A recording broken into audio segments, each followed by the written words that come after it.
Genoa, if you're listening, do this. Blah, blah, blah, blah, blah, because I'm talking about bacon again. Bacon being one of the key ingredients here. It's going to help to add a little bit of fat and flavor to our chicken. We're going to also add some mushrooms and some onions. And we're making what's called a rotini. Sometimes they're called a roulade if they're really big. Basically, we're going to take a regular chicken breast. We're going to make it nice and flat with a workout. Going to pound it. And then we're going to add the ingredients for our stuffing. That's all coming up on Culinary Nunnsense.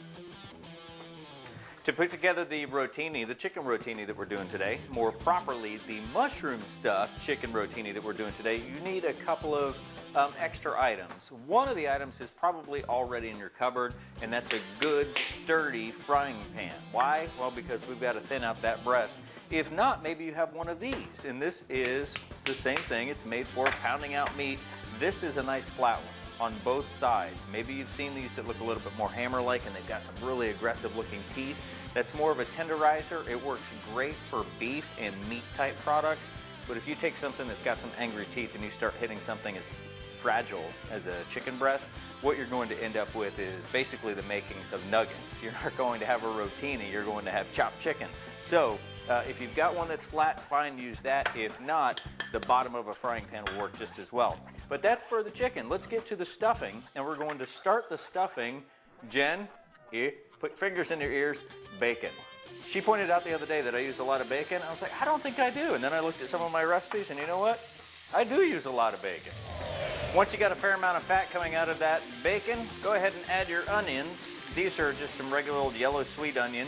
And it doesn't have to be the sweet onion varieties. You can also use the more onion flavored, which are like the white onions, but I like this for the sweetness. It also goes well with the mushrooms. And when it comes to mushrooms, slice thin, and they can be any variety that you want. These are just criminy mushrooms. Sometimes they're called baby bellas or brown buttons.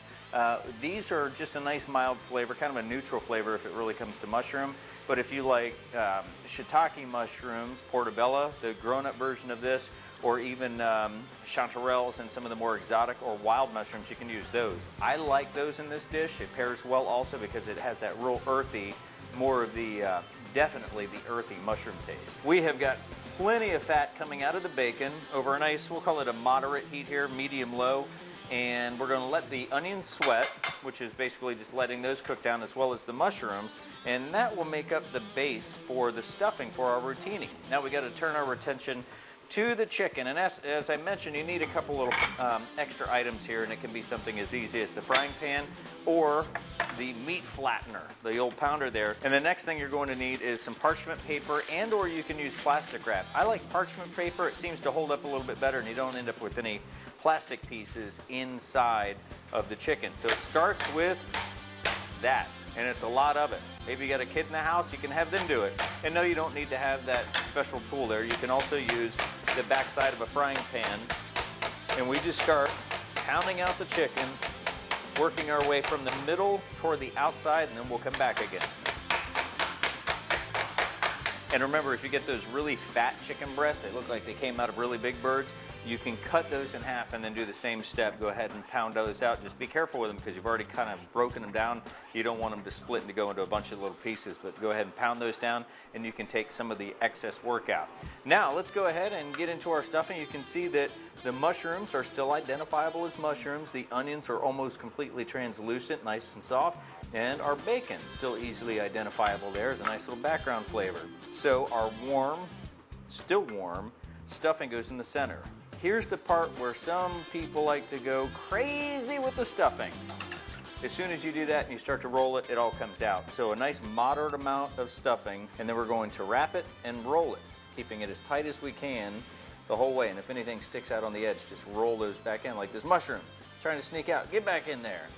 Make sure it's nice and tight, and this baby is ready for a nice hot buttered pan. You know, I said a nice hot buttered pan. Genoa, close your ears. We're going to use some bacon fat. I want to turn my attention here back to the chicken just for a moment. With this rotini, here's something that a lot of people, you see them putting toothpicks through. That's an extra little insurance to keep this from unwrapping and letting all the stuffing out. The other item you can use is butcher's twine. But if you wrap it nice and tight and put it in the hot grease or butter, seam side down, typically they stay together. We've got some smoke going off, so we're good to go. I'm holding it with the seam side down, and that's what we want to put right in the heat. Because the stuffing's already cooked, we don't have to worry about baking these as you may see in some other recipes. So this one, just make sure that it's browned on all sides, rotating it as you get one side done to the next. And then once you're done and you've browned it on all sides, take it and let it rest just for a little bit on a cutting board. That'll allow the juices to come to rest so you won't have all of the good stuff seep out when you get ready to slice it. It does take a little bit of work to go from bland bird to kickin' chicken. In this case, we pounded it out, we stuffed it with the bacon, the mushroom, and of course those onions. And don't forget, if you get the really fat chicken breast, cut those in half. It makes it a lot easier to pound them out to make the little rotinis. And you can put multiples on a plate already rolled up, not like what we did here, where we let it rest and sliced it. Either way, if you slice or dice your boring bland chicken, go ahead and stuff that bird. I think you two will be saying, when it comes to a twist on the old yard bird, there is none better.